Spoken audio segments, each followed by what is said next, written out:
இன்னொரு விஷயம் வந்து இந்த டாக்ஸிக் பீப்புள்ஸ்ன்னு இருப்பாங்க. இப்போ வந்து டாக்ஸிக் பீப்புளோட பெர்ஸ்பெக்டிவ் வந்து மாறிக்கிட்டே இருக்கும். Depends upon the individual. So அதை எப்படி கைண்ட் ஆஃப் ஐடென்டிஃபை பண்ணுறது? சில டாக்ஸிக் பீப்புள்ஸ்லாம் என் ஃப்ரெண்டாகவே இருப்பாங்க. அவனை நான் ஃபுல்லாகவும் ஒதுக்கிட முடியாது, பட் கிட்டையும் சேர்த்துக்க முடியாது. இந்த மாதிரி சுச்சுவேஷனில் நான் எப்படி இதை ஹேண்டில் பண்ணுறது? ஃபஸ்ட்டு டாக்ஸிக் பீப்புள் அப்படிங்கிறது வந்து எப்படி ஐடென்டிஃபை பண்ணுறதுன்னா, ஃப்ரம் இரஸ்பெக்டிவ் ஆஃப் ஏஜ் குழந்தையிலேருந்து பெரியவங்க வரைக்கும் ஒரு சில நீட்ஸ் சொல்லுவோம்ல. ஃபர்ஸ்ட்டு வந்து சேஃப் அண்ட் செக்யூரிட்டி அப்படிங்கிற மாதிரி ஒரு நீட் சொல்லுவோம்.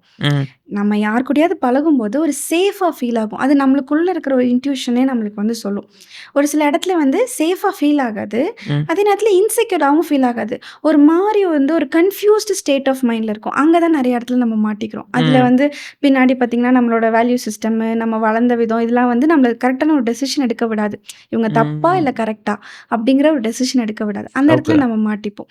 ஸோ ஒரு முதல்ல வந்து ஒரு டாக்ஸிக் பர்சன் அப்படிங்கிறது ஃபர்ஸ்ட் பேசிக் திங் என்னன்னா, அவங்க கூட நம்ம சேஃபாகவே ஃபீல் பண்ண மாட்டோம். ரொம்ப ஒரு இன்செக்யூர்டாக ஃபீல் ஆகும். அவங்க கூட பேசுகிற கான்வர்சேஷன்ஸ் ரொம்ப கன்ஃபியூஸ்டாக இருக்கும். ஒரு கிளாரிட்டியே இருக்காது. அவங்க என்ன சொல்கிறாங்களோ, இப்போ என்ன சொல்லுவோம்னா, what ever that you speak that should be in action equal to. ஆனால் அவங்க ஒன்று பேசுவாங்க, ஆனால் அதே செய்வாங்கன்னா செஞ்சுருப்பாங்கன்னா செஞ்சுருக்க மாட்டாங்க, செய்வாங்கன்னா செய்யவும் மாட்டாங்க. நான் ஹரிக்கிட்ட ஃப்ரெண்டாவோ இல்லை ஏதோ ஒரு கமிட்மெண்ட் கொடுக்குறேன் அப்படின்னா, அதை நான் கமிட்மெண்ட் செய்யக்கூடிய கமிட்மெண்ட்டாக தான் கொடுக்கக்கூடாது. ஸோ அந்த மாதிரி விஷயங்கள் ஜஸ்ட் உங்ககிட்ட வந்து ஒரு இது கன் பண்ணுறது மட்டும். ஸோ இந்த மாதிரி ஒரு சில விஷயங்கள். மூணாவது விஷயம் எப்படின்னா வந்து, நான் இதெல்லாம் செய்கிறேன், ஆனால் நீ என்கிட்ட வந்து கேட்கும்போது ஏன் நீ இதை பண்ணலை, நீ ஏன் இதை வந்து செஞ்சிருக்கலாமே பண்ணல அப்படி நீ என்கிட்ட சொன்னல இதுதான் பண்ணுறேன்னு சொல்லிட்டு, பட் ஆனால் நீ செய்யும் போது ஏன் அதை வேற மாதிரி செஞ்சுட்டேன்னா, இல்லை அந்த டைமில் எனக்கு இந்த மாதிரி ஒரு ஒர்க் இருந்தது, இல்லை அந்த டைமில் நீ தான் என்னை பண்ண விடலை, நீ அன்னைக்கு ஒரு சண்டை போட்டல, அது எனக்கு மைண்டுக்குள்ளே இருந்துகிட்டே இருந்தது, மேனிப்புலேஷன் சொல்லுவோம், அது நீ எனக்கு பண்ண விடலை அன்னைக்கு, அதனால தானே சம்மந்தமே இல்லாமல் நம்மளை அதுக்குள்ளே கொண்டு வந்து நம்ம கொஸ்டின் கேட்க வந்திருப்போம், ஆனால் நமக்கு ஆன்சர் கிடைக்காது. இன்னொரு கொஸ்டின் நம்ம மேலேயே வரும். ஆன்சருங்கிறது கடைசி வரைக்கும் உங்களுக்கு அவங்ககிட்ட இருந்து கிடைக்காது. ஸோ இந்த மாதிரி ஒரு சில விஷயங்கள்லாம் இருந்தால் கண்டிப்பாக அது டாக்ஸிக் தான். அது வந்து ஃபிசிக்கலாக அப்யூஸ் பண்ணால் தான் டாக்ஸிக்னு, மென்டலாக அப்யூஸ் பண்ணாலும் அது வந்து டாக்ஸிக் தான். ஸோ அவங்ககிட்ட இருந்து எப்படி நம்ம அவாய்ட் பண்ணியிருக்கோம்? ஒரு சிலர்கிட்ட வந்து நம்ம ஒரு சில இடத்துல நீங்கள் சொன்ன மாதிரி நம்ம கம்ப்ளீட்டாக அவாய்ட் பண்ணிடலாம் ஒரு சில சுச்சுவேஷன்ஸில். பட் நம்ம ஜென்ரலாக அப்படி கம்ப்ளீட்டாக அவாய்ட் பண்ண மாட்டோம். ஏன்னா நம்ம பார்த்திங்க அப்படின்னா நம்மளோட ஃபேமிலி வந்து வீட்டில் ஒரு டேப்ஸ் ரிப்பேராக போச்சுன்னா நம்ம அதை சேஞ்ச் பண்ணுறதுக்கு நம்ம ரொம்ப யோசிப்போம். ரிப்பேர் தான் பண்ணுறோம், ரிப்பேர் பண்ணி வச்சுப்போம். ஏன்னா சேஞ்ச் அப்படிங்கிறது நம்மளை அறியாமலே சைக்காலஜிக்கலாக ஒரு த்ரெட் அப்படின்ற மாதிரி நம்மளுக்கு வந்து சின்னதுலேருந்தே நம்மளுக்கு வந்து ஒரு மாதிரி புகுத்தப்பட்டுருச்சு. சேஞ்ச் அப்படின்னா ஒரு பெரிய ஸ்டெப், அது வந்து ஒரு த்ரெட், ஒரு ஃபியர். டக்குன்னு ஒருத்தையும் சேஞ்ச் பண்ணக்கூடாது, நம்ம அடாப்ட் பண்ணி பார்ப்போம், நம்ம ட்ரை பண்ணி பார்ப்போம், நம்ம செல்லுந்து என்னென்ன எஃபோர்ட் போடணுமோ அதெல்லாம் கொடுத்து பார்ப்போம். அப்படின்னு சொன்னதான் நீங்கள் இப்போ சொன்ன எப்படி வந்து ஹேண்டில் பண்ணுறது டிப்ளமேட்டிக்காக, இதுதான் இந்த டேப் கதை. அது தெரியாத மாதிரி, அதாவது கெஸ்ட் வந்தால் மட்டும் தெரியக்கூடாது, பட் மற்றபடி நாங்கள் இருக்கும்போது பிரச்சனை இருந்தால் பரவாயில்ல அப்படின்ற மாதிரி ஒரு விஷயம். ஸோ அது வந்து ஒரு சில இடத்துல இது பண்ண முடியாது. மேரேஜ் ஆகிருப்பாங்க, அவங்க டாக்ஸிக்கில் இருப்பாங்க, குழந்தைங்க இருக்கும், தே ஹாவ் டு சர்வைவ் தேர், அவங்களுக்கு வேறு பெரிய பேக்கப் சப்போர்ட் இருக்காது. அவங்க வந்து பவுண்ட்ரிஸ் க்ரியேட் பண்ணுங்கன்னு சொல்லுவோம். Strong boundaries. எனக்குன்னே நான் ஒரு வட்டத்தை கிரியேட் பண்ணிக்கிறேன்டா அப்படிங்கிற.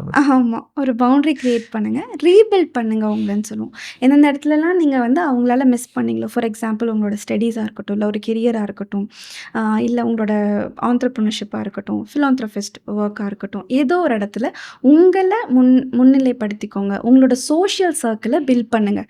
ஏன்னா இவங்களுக்கு எப்படி பண்ணியிருப்பாங்கன்னா, அந்த டாக்ஸிக்கில் இருக்கிறவங்க அவங்களுக்குன்னு யாருமே பேசுறதுக்கு ஆட்களே இல்லாத அளவுக்கு பண்ணியிருப்பாங்க. எப்படினாலும் அடிச்சாலும் சரி, அடி வாங்கினாலும் சரி, நான் திரும்ப உங்ககிட்ட தான் வரணும், வேற வழியே இல்லை அப்படின்ற மாதிரி பண்ணியிருப்பாங்க. அப்போ இவங்க சோஷியல் சர்க்கிளை பில்ட் பண்ண இவங்களுக்கே அவங்கள அறியாமல் ஒரு த்ரெட் வரும். அந்த டாக்ஸிக்காக யாரெல்லாம் அவங்க ஹேண்டில் பண்ணுறாங்களோ அவங்களுக்கு வந்து கண்டிப்பாக ஒரு த்ரெட் வரும். ஓகே, இத்தனை பேர் இருக்காங்க, உடனே வந்து த்ரெட் வந்து அவங்க அப்படியே மாறிடுவாங்கன்னா அப்படிலாம் மாற மாட்டாங்க, அதான் அவங்களோட பர்சனாலிட்டி. பட் இவங்களுக்கு ஒரு இன்செக்யூரிட்டி, ஒரு கான்ஃபிடன்ஸ் வரும். இவங்களுக்கு ஒரு கான்ஃபிடன்ஸ் வரும். இந்த கூட சர்வை பண்ணுறவங்களுக்கு நான் வித்தவுட் கான்ஃபிடன்ஸ் ரொம்ப நாள் நம்மளால சர்வை பண்ண முடியாது. அவங்க தான் சூசைட் அட்டம் பண்ணுறது, என்ன பண்ணுறதுனே தெரியல. ஒரு ஹோப்பே இல்லாம இருக்கிறதுனால. ஸோ, அப்ப ஓகே. இந்த சோஷியல் சர்க்கிள பில்ட் பண்றது மூலியமா, அவங்கள ரீபில்ட் பண்றது மூலியமா, த்ரூ கெரியரா இருக்கலாம், இல்ல அவங்களுக்கு ஏதோ தெரிஞ்ச ஏதோ ஒரு ஒர்க்கா இருக்கலாம்.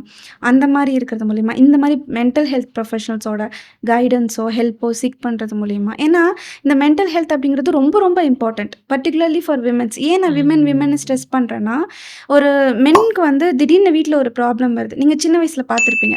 ஏதாவது சண்டை கைமீறி போகுதுன்னா, அப்பா டக்குன்னு பைக் எடுத்துட்டு வெளிய கிளம்பிடுவாரு. போயிருவாரு. போயிட்டு கொஞ்ச நேரம் கழிச்சு தான் வருவாரு. வருவாரு. இது வந்து அவரு போய் வந்து ஒரு என்ன சொல்றது? அவரோட டென்ஷன், எமோஷன்ஸ் இதெல்லாம் வென்ட் வந்து அவுட் கொஞ்சம் பண்ணி வென்ட் ஏதோ ஒரு அவுட் பண்ணிட்டு, ஏதோ வருவாரு. ஒரு மூலியமா வென்ட் அவுட் பண்ணிட்டு உள்ள வர்றாரு. இது ம். வந்து அம்மாக்கு இருக்குமான்னு கேட்டா, கொஸ்டின் மார்க். இருக்காது. ஓகே.